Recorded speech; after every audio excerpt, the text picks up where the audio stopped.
ये गाइस आ गया है आपका होस्ट एंड दोस्त नीरज लेकर के एक महत्वपूर्ण टॉपिक को साथियों, जिसमें हम जानेंगे आज पर्यावरण के महत्वपूर्ण क्वेश्चनों को जो कि आपके सीटेट प्रीवियस ईयर में पूछे गए हैं या फिर आपके सीटेट जुलाई 2020 में पूछे जाएंगे। तो साथियों, मोस्ट वेलकम है आप सभी भावी शिक्षकों और मेरे प्यारे भाइयों बहनों का आपके अपने यूट्यूब चैनल श्री गुरु अकेडमी पर, जहाँ हम करते हैं आपके सभी टीचिंग एग्जाम्स की फ्री तैयारी कराने के बाद। जी हाँ साथियों, क्या है कि आज हम पर्यावरण की सीरीज 6 लेकर के आए हैं, जिसमें हमने आपसे वादा किया था कि हम पर्यावरण के 500 क्वेश्चनों के लिए आपको प्रैक्टिस देंगे। तो साथियों, उसका पार्ट 6 आज हम लेकर के हाजिर हुए हैं, जो कि साथियों आपके सभी शिक्षक भर्तियों के लिए महत्वपूर्ण है। तो साथियों चलते हैं और वीडियो को शुरू करते हैं। इससे पहले साथियों आपसे गुजारिश है कि आप जो है पेन और पेपर के लिए लेकर के बैठेंगे, जिससे जो भी इंपॉर्टेंट फैक्ट मैं यहाँ पर आपको बताऊंगा उन्हें आप नोट कर लेंगे। ठीक है, पहला प्रश्न क्या है साथियों, प्रश्न नंबर पे नहीं जाएंगे। ठीक है, प्रश्न देखेंगे। पहला क्या है कि अपचित भोजन कहाँ इकट्ठा होता है। ठीक है, ऑप्शन ए है लीवर में, बी है मलाशय में, और सी है गुर्दों में, डी है इनमें से सभी। बताइए साथियों क्या हो जाएगा आपका यहाँ पर आंसर।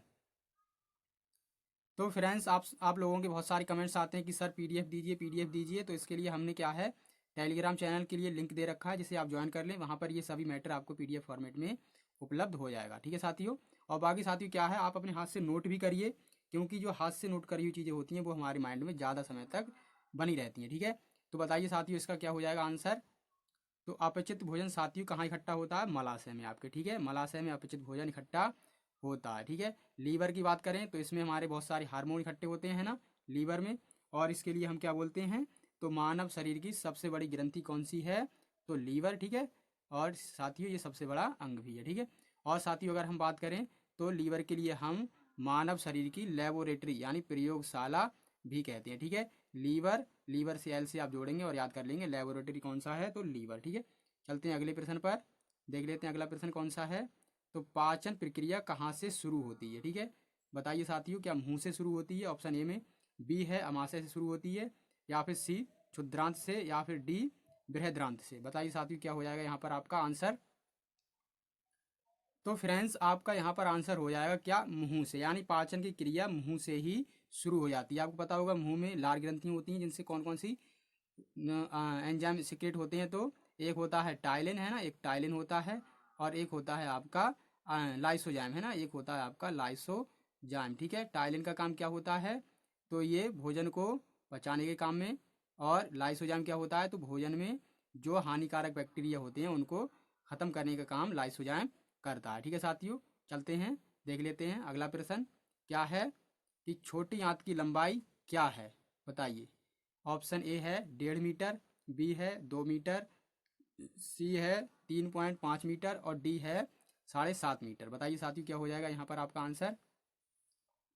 तो फ्रेंड्स ये आपका यहाँ पर आंसर हो जाएगा, छोटी आंत की लंबाई कितनी है, तो 7.5 मीटर। ठीक है, और या फिर इसके लिए क्या बोलते हैं हम, 22 फीट। ठीक है, 22 फीट या फिर 7.5 मीटर लगभग में होती है साथियों। ठीक है, वैसे ये कितना होता है, रेंज होता है इसका 6 से 7.5 मीटर तक। ठीक है, तो इस रेंज में अगर आपका आंसर होता है तो वो ही सही होता है। ठीक है, बाकी साथियों आप यहाँ पर क्वेश्चन नंबर पर नहीं जाएंगे, क्योंकि ये क्वेश्चन से आपको कोई नंबर से कोई मतलब नहीं है, आप जो है प्रश्नों पर ध्यान दीजिए। ठीक है, प्रश्न नंबर 13 है, क्या है कि पाचन प्रक्रिया के विषय में किसने खोजबीन की थी। ठीक है, बताइए साथियों क्या हो जाएगा यहाँ पर आपका आंसर।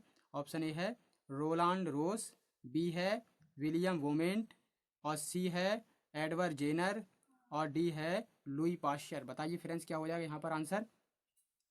तो फ्रेंड्स आपका यहाँ पर आंसर हो जाएगा विलियम वोमेन। ठीक है, इंपॉर्टेंट प्रश्न है, आप ध्यान रखेंगे।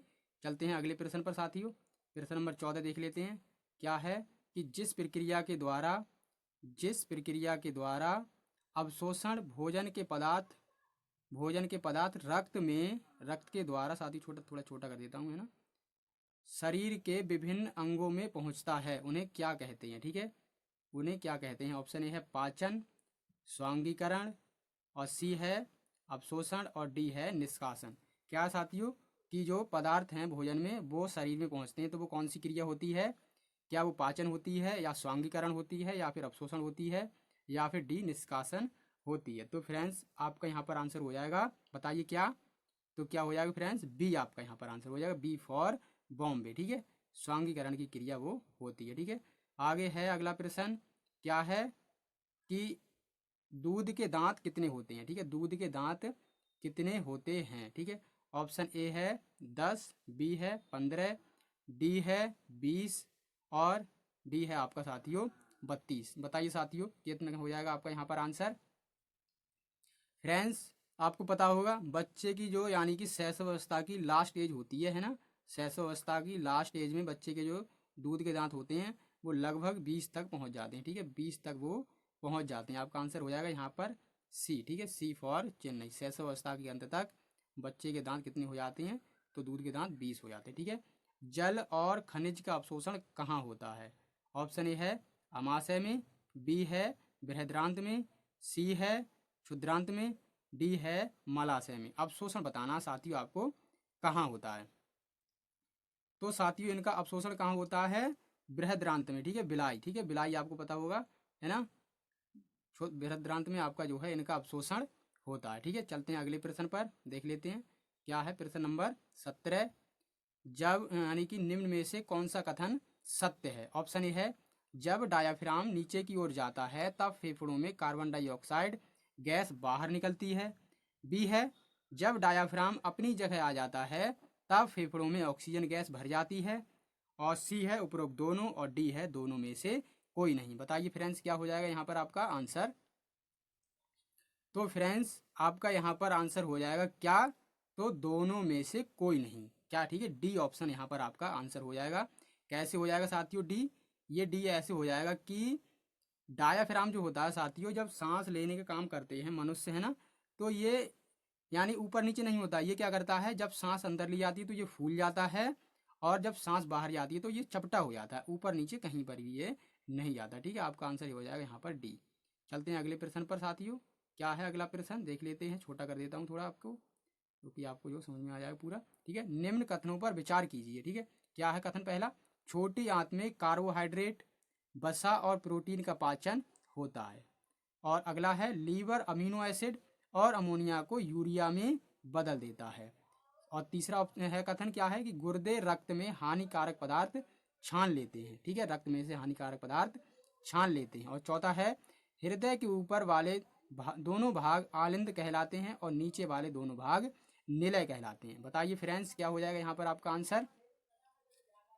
तो फ्रेंड्स यहाँ पर आपका आंसर हो जाएगा क्या, तो इनमें से आपको देखना है कि असत्य कौन से हैं। ठीक है, असत्य वाले आपको देखने हैं।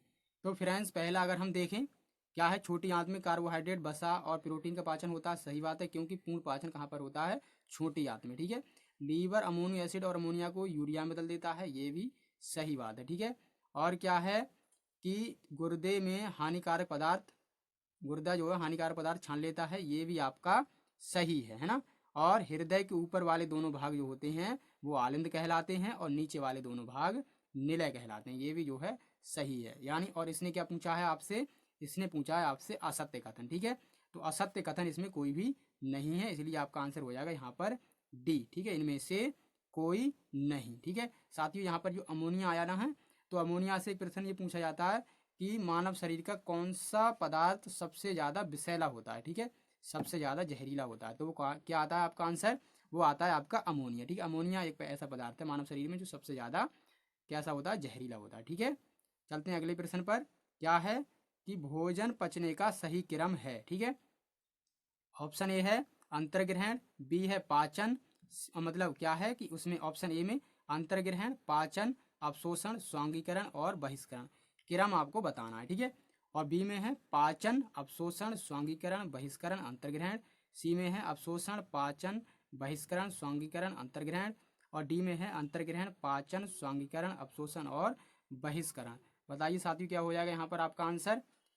फ्रेंड्स क्रम बताना है आपको। अब देखिए आप क्या करते हैं, सबसे पहले मुंह के यानी कि खाने के लिए मुंह में रखते हैं ना, तो उसके लिए हम बोलते हैं अंतर्ग्रहण। ठीक है, तो अंतर्ग्रहण सबसे पहले आएगा जो कि ऑप्शन डी और ए में है। ठीक है, और जब क्या है कि बड़ी आंत के रेक्टम भाग से भोजन जो है बाहर निकलता है, मतलब जो अपचित भोजन होता है वेस्टेज के रूप में, उसके लिए क्या बोलते हैं हम, बहिष्करण। ठीक है, तो बहिष्करण सबसे बाद में आएगा और सबसे पहले कौन सा आएगा, तो अंतर्ग्रहण। ठीक है, अब क्या है अंतर्ग्रहण के बाद होती है साथियों पाचन की क्रिया। ठीक है, तो पाचन वाला आपका आ जाएगा। ठीक है, तो यानी कौन से ऑप्शन बनना है, ए और डी दो ऑप्शन बनने हैं। ठीक है, अब साथियों इसमें क्या है, ए में अवशोषण है और डी में क्या है, स्वांगीकरण।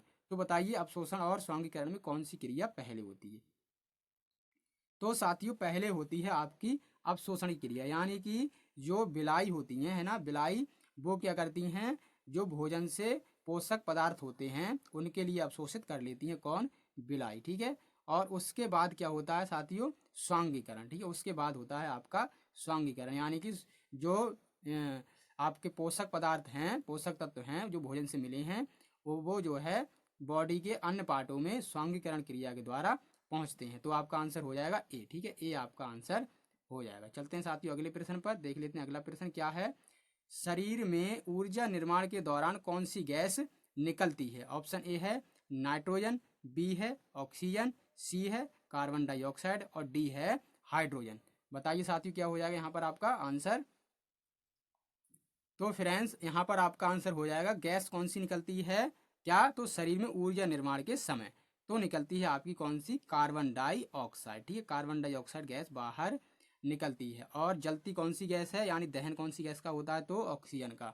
साथियों जो मानव बॉडी है, ह्यूमन बॉडी जो है, वो क्या करती है? वो एक बिल्कुल इंजन की तरह कार्य करती है। यानी मानव शरीर की जो कोशिकाएं हैं वो ऑक्सीजन को जलाती हैं और जिससे हमें एनर्जी मिलती है, और कार्बन डाइऑक्साइड वेस्टेज के रूप में बाहर निकलती है, ठीक है। तो आपके लिए याद रखना इंपॉर्टेंट प्रश्न है। अगले प्रश्न पर चलते हैं। क्या है? पृथ्वी के ऊपर पाया जाने वाला सबसे बड़ा जानवर कौन सा है? ऑप्शन ए है शेर, बी है हाथी, सी है गैंडा और डी है जिराफ। बताइए साथियों क्या हो जाएगा आपका आंसर। फ्रेंड्स देखो, अब देखिए आप, इसमें आपके लिए व्हेल तो दिख ही नहीं रहा है ना।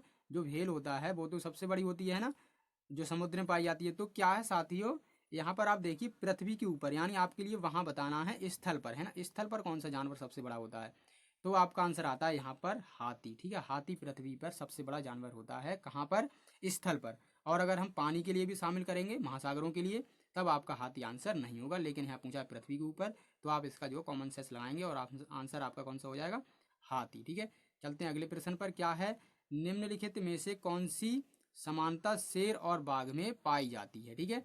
ऑप्शन ए है दोनों की दृष्टि मनुष्य से 6 गुना ज्यादा होती है, बी है दोनों अंधेरे में अपनी पूंछ की सहायता से शिकार का पता लगा लेते हैं, और सी है दोनों की दहाड़ बहुत दूर तक सुनाई देती है, डी है उपरोक्त सभी।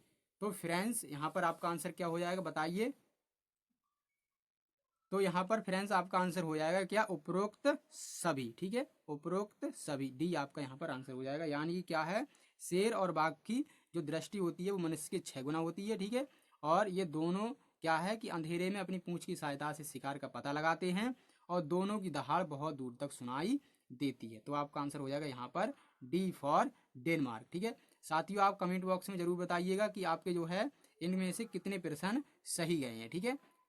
चलते हैं अगले प्रश्न पर, देख लेते हैं क्या है। गैंडे की चमड़ी या त्वचा कितनी मोटी होती है? ऑप्शन ए है 1.5 सेंटीमीटर, बी है 1 सेंटीमीटर, सी है 2 सेंटीमीटर और डी है 5 सेंटीमीटर। बताइए साथियों क्या हो जाएगा यहाँ पर आपका आंसर। तो फ्रेंड्स यहाँ पर आपका बताइए आंसर क्या हो जाएगा। क्या देखना आपके लिए? गैंडे की चमड़ी। तो गैंडे की चमड़ी साथियों होती है कितनी? 1.5 सेंटीमीटर की, ठीक है। फैक्ट है, आप बस याद रख लीजिएगा इसे, हो सकता है पेपर में पूछ लिया जाए लेकिन ज़्यादा इंपॉर्टेंट नहीं है, ठीक है। चलते हैं अगले प्रश्न पर। क्या है? निम्नलिखित में से कौन सा जानवर पहले अपने एक तरफ दोनों पैर आगे बढ़ाता है और फिर दूसरी तरफ के दोनों पैर आगे बढ़ाता है, ठीक है। यानी दौड़ने के लिए क्या है कि अगले पैर दोनों पहले आगे बढ़ाए और उसके बाद में जो पिछले पैर हैं पीछे वाले उनके लिए आगे बढ़ाए। तो ऐसा कौन सा जानवर है? क्या शेर है, या फिर बाघ है, या फिर जिराफ है, या फिर हाथी है? बताइए साथियों क्या हो जाएगा यहाँ पर आपका आंसर। तो फ्रेंड्स यहाँ पर आपका आंसर हो जाएगा क्या? जिराफ, ठीक है। जिराफ ऐसा एक जानवर है जो इस तरीके की क्रिया करता है, ठीक है। चलते हैं साथियों अगले प्रश्न पर, जो कि हमारी वीडियो का आखिरी प्रश्न है। क्या है कि निम्नलिखित में से कौन सा जानवर अंडे देता है? ठीक है। ऑप्शन ए है व्हेल, बी है पेंगुइन, सी है डॉल्फिन और डी है स्लॉथ। बताइए साथियों क्या हो जाएगा यहाँ पर आपका आंसर। तो साथियों पिछली वीडियो में आपको जैसे कि मैंने बताया था कि व्हेल क्या होता है, ये एक क्या है, ये बच्चे देता है, ठीक है। और डॉल्फिन ये भी बच्चे देता है, और स्लॉथ ये भी बच्चे देता है। और जो पेंगुइन जो पक्षी हैं, जो पक्षी होते हैं, ये कहाँ पर पाए जाते हैं? तो ये अंटार्कटिका पर, यानी जो हमारे ध्रुव हैं वहाँ पर जो है ठंडे एरिया में ये पाए जाते हैं, ठीक है। और ये क्या करते हैं? तो ये अंडे देते हैं, ठीक है। अंडे ये देते हैं, ठीक है। ऑप्शन यानी आपका कौन सा हो जाएगा यहाँ पर? बी ऑप्शन आपका यहाँ पर सही हो जाएगा। तो उम्मीद करते हैं साथियों यहाँ पर आपको बहुत सारा जानने को मिला होगा, ठीक है। और साथियों बने रहिए हमारे साथ और सीटेट की तैयारी करते रहिए। मिलते हैं साथियों अगले वीडियो में, तब तक के लिए मुझे नीरज को इजाज़त दीजिए। धन्यवाद साथियों।